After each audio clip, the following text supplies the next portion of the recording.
So today we're going to talk about from the 21 Irrefutable Laws of Leadership is the law of navigation. Okay. The law of navigation says to all of us, anyone can steer a ship, but it takes a leader to chart the course. Okay. So anybody can steer the ship, but a leader actually is, their job is to chart the course. Where are we going? What is the destination? Where are we headed? That is this law of navigation. Okay. And this is a trickier one because there is a level of time. There's a level of some intuitions. There is some inbred things. So it's not exactly black and white. I'm not saying you can't get better at it, but it's a little bit trickier. And the question you're asking is the way we're going good or not? And then you have to ask yourself the question, am I good at this or not?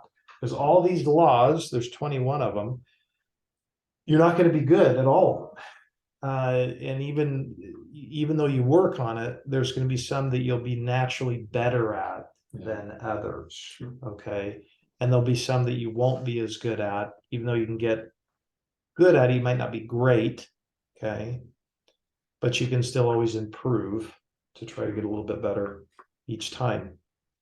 And what the law of navigation says, there's two elements to leaders, good leaders, is they'll see more, okay, of what's going on, and then they'll see before.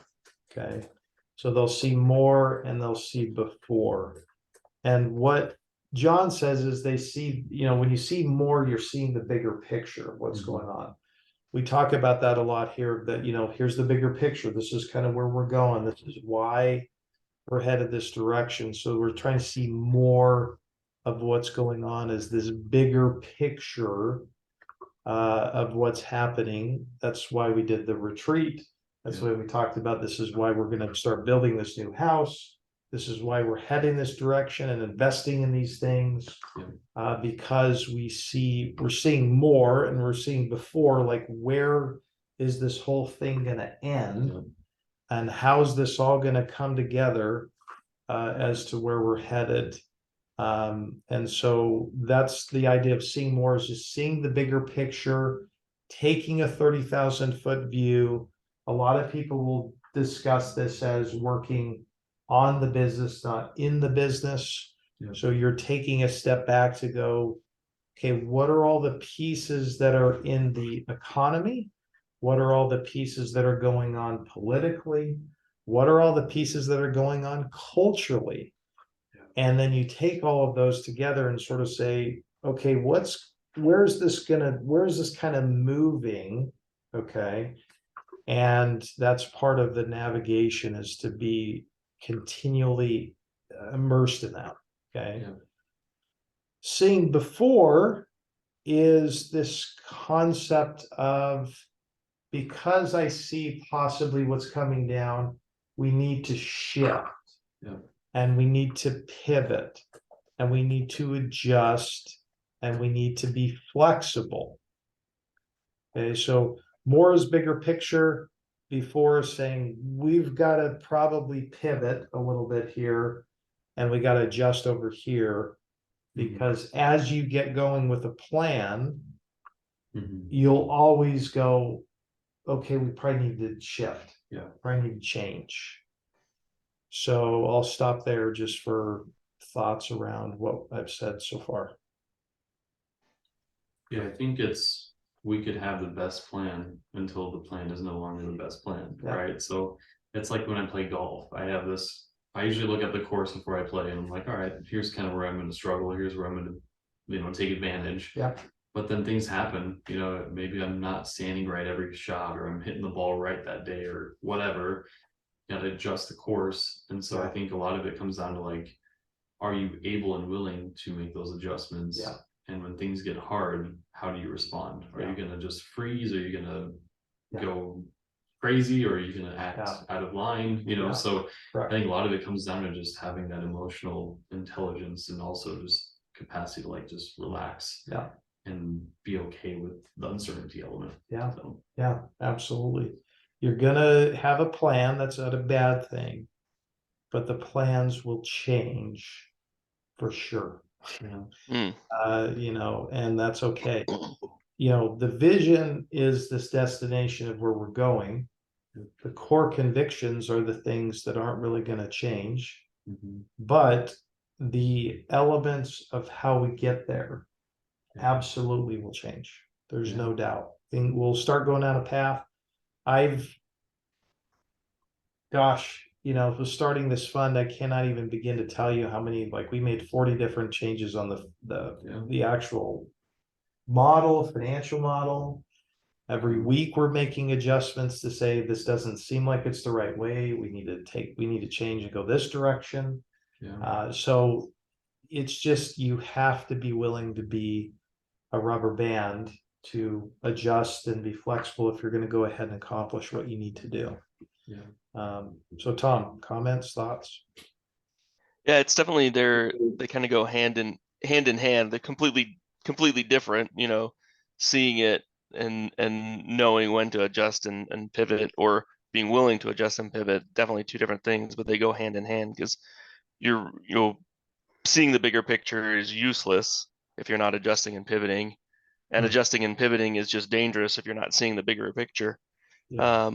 So I think that's probably two like important skills to be able to like work on. And yeah, I think that's one of those ones where, yeah, definitely it's not something you could learn overnight. It definitely like getting, knowing where to look to see the bigger picture, or how to look to see the bigger picture.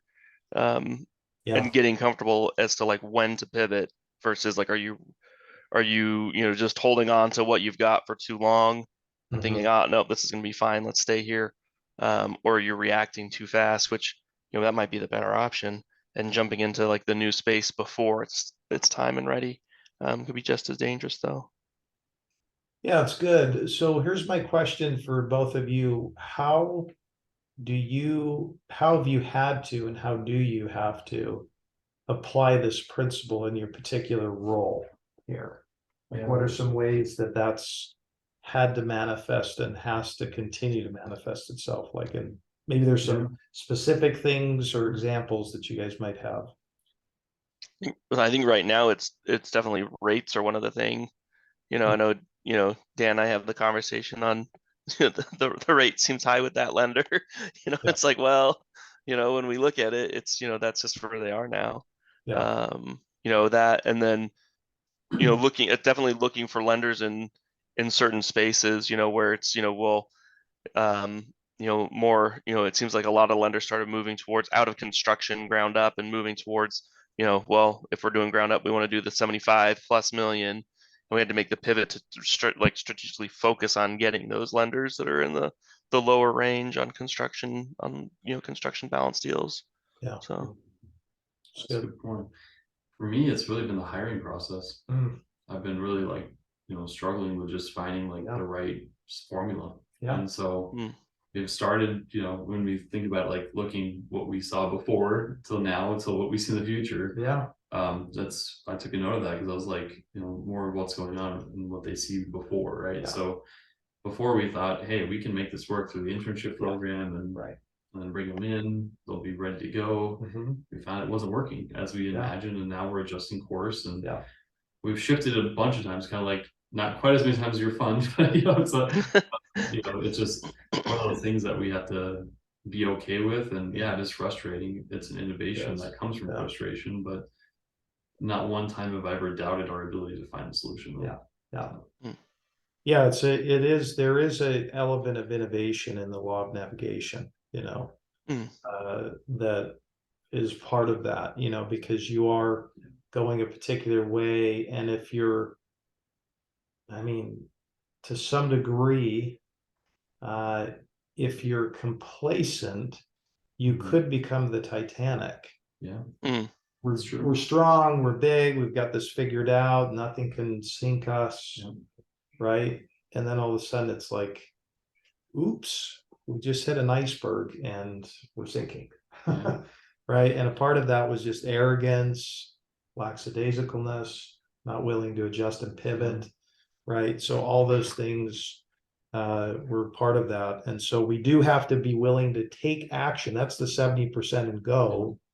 And then you have to be willing to pivot and be okay with the fact, like, okay, we went this direction, it's okay. And you have to be willing to let go of some pride maybe around it, to go like, no, but that was the plan. It's like, well, yes, this might be the destination, but we have to go this way. We're going up Everest, but this way isn't going to work anymore. So either we need to wait, right, till the storm comes, or go this direction. Sometimes we have to go back. A lot of times when we go up Everest, they actually have to go back to a lower camp and then go back up again, right? So, a successful climber is always going to be flexible and realizing I'm trying to get to the top. How I get there and the timing might be different because I can't control the storm. So that's just part of growth and maturity as you are going towards particular things for us. Now, it also takes an abundant mindset too, to have a law of navigation. You have to have an abundance thinking of going like, we can solve these problems, and a sort of a non-abundant mind's like, there is no solution. We can't figure this out, right? I agree. And so an abundant mindset is like, no, we can figure this out. We can get through this. Okay. So we have to keep that as leaders. You have to, if you have someone in the room that's just again, I'm not saying that there isn't pushback. We always want to have that, person that kind of challenges things. That's good. True. So don't hear me wrong, because you want to poke holes in your thoughts. That's how you get better ideas. And that's where that conflict comes in. That's positive. But you can I have had a negative Nelly in the room, and it just takes the steam out of what you're doing. Right? They just want to deflate everything. And you just kind of go, you're just killing where we're trying to go. So you have to be willing to find the appropriate balance. I agree. Now, John goes through what he uses he calls it plan ahead. And it's an acronym that you guys can write down or go back and revisit the video. But the first P is predetermine your priorities. Okay. What are the essential things when you're going on a course that really matter versus what don't? We talk about managing priorities a lot, not time. So what are the priorities, right, for the week, the day, the month that matter the most? And let's focus in on that. John and I just did that this morning. On Friday, we talked. I said, I need you to get like, what are these priorities that we're focusing on? We're not going to hit 10 things. It's like, what are the 3 priorities, right? Because you'll never get anywhere if you don't give mind share to something, right? It's got to stay focused. So predetermine those essential things. Okay. The second one is to, the L in plan ahead is to lay out your goals. Okay. Now, remember, goals are not the end in of themselves, but the means to the ultimate end. So each goals are just stepping stones getting you to, you'll have multiple things like, okay, well, we need to do this. So I'm doing goals every week. These are the goals. And that's going to get us closer. And this is the new goal. But it's all getting you closer to the ultimate end, the big vision, right? The A is to adjust your course of action. We talked about that. Be willing to make pivots, adjustments. It's okay. Don't think about it too much. Just, the way you're designed is your kind of mind and soul will sort of be like, I think we got to go a different direction, right? It's okay. And adjust the course of action. The N is to notify key personnel. So when you're getting a plan, you want to talk to your key stakeholders. We're always doing that. Hey, here's what's going on. And what are you doing? Well, you're getting their input. I do that almost every week. I have something about, in fact, I had it this week. I was going to talk to 10 specific people to kind of get some input and feedback on this particular thing. So you're just talking to key people and going, what do you think? Does this make sense? What are your thoughts? And you're gathering information and doing that to make the most optimal decision as to the best next step. Okay. Right. And you also get ownership with key stakeholders. Okay, I'm getting input. Are you on board with this? Yes. Okay. So you're getting input and ownership, right? When you're planning to do something. So as a leader. The A in the ahead is allow time for acceptance. Okay. So you can't rush people necessarily into like accepting something. Sometimes it takes people a little bit longer to go, oh, okay. And you'll always have your early adopters. Okay. Mhm. And then you're always going to have those people that just take a little bit more time to go, okay, eventually they'll come around or leave, right? But you have to allow some time for that, and it's okay for people to process things. One thing to note too, sometimes the biggest critics are the biggest like followers Yeah. or motivators. 100%. Yeah, So it's actually a 100%. beautiful thing. Yeah, some of them might be pushing back and asking good questions, right? The event when they do and they buy in, it's like they're locked in. They're committed. Mhm. So it's a really good point. The H is to head into action. Okay, so we talked about just get going. B plan implemented's better than A plan on the shelf. So just get going. And then expect problems. So just literally, he says that motion creates friction. Yeah. Okay, so anytime you start going towards something, just expect things are going to go south. Yeah. They're just not going to go the way you plan. You should learn that as a parent too. Just expect things are not going to go well. Like the kids aren't going to act the way you want them to. Just expect it. That's just part of the deal. And then the A is to always point to the wins. Like what are some of the wins you've had? So people need to see some wins on their belt. See they've had some success. We want to go through that. That's why we do a lot of the, shout outs, at the beginning. I think we want to make sure people feel like, okay, we're winning. We got some wins under our belt. And then the final one is daily review your progress. Okay, so just take a step back. I can tell you guys all the time. I always end the day. I just reflect what happened, what's going on, what did I learn, where did I fail, what do I need to adjust going forward, do different that I did today. That would be a little bit better, more wise, even on this trip. I just took stock this morning. I was just taking notes of the trip. I was like, hey, here's kind of the highlights I felt happened. What did I learn? And then what were the takeaways? And what do I need to do to change? What do I need to do to change as a dad? How do I need to be better intentional with Levi to be a better dad for him? So that's the law of navigation for us as an irrefutable law of leadership. Yeah. So comments around that, thoughts?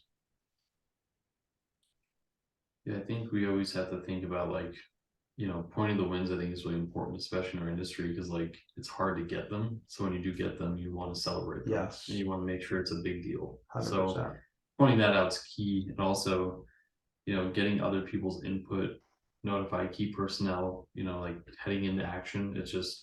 It's not always something that we can solve alone. So I think being open and humble enough to be accepting of other, like the who. I think we all do a really good job of that here, but I don't think it's like that everywhere. Because sometimes it's you want to protect your ideas because you don't know who's going to take credit for them. Oh, so, I've already seen our ideas manifesting out in the marketplace. There's a group that has like this hybrid product that they came up with, and it didn't bother me because I said, what we're doing is hopefully changing the industry. Yeah. Like I like that. I'm like, if what we do can challenge you to get better, I think that's great. If us building what we're building to make a simpler funding experience for clients challenges the whole industry to go, gosh, we better step up. Yeah, I love that. I mean, that's a wonderful thing. I don't see it as a threat. Yeah, I'm not a hider of ideas. It's like, yeah. if you want to steal them, great, because you're gonna have to do the work. Well, that's what the CEO of Southwest Airlines used to do. He used to Yeah. bring in all the other airliners. Yeah, come on in, check it out. Here's what we Yeah. do. Here's our plan. And the chances are nobody's gonna do it anyways, because they don't want to do the work. Exactly. So, Mhm. yeah, so there's nothing to really be afraid of, because there's nothing new under the sun, just gets repackaged. So, It's true. any thoughts from you, Tom? No, I mean, the one thing that popped in my mind is like, there's 9 steps to this, you know, and only one of them is about doing something. You know what I mean? As far as like in action, it's like, it's all like the whole focus is plan, plan. Plan the course, and then like notifying and allow time process. Like, you're really still just like planning the course and smoothing out the course. And there's only one that's like head into action. The rest is all review, plan, smooth out. Prioritize, things like that. There's a lot of steps in it to the plan, which makes sense for the navigation piece. Yeah. No, it's good. One way you can think about is just a simple way to think about is plan, do, review. Remember, we used to do that at Mhm. H. Plan, do it, and review it. That's right. Real simple, just like Mhm. just plan it, go do it, Yeah. and then look back Review. and go, what do we do right or wrong, and That's right. do it again, right? So Mhm. good work.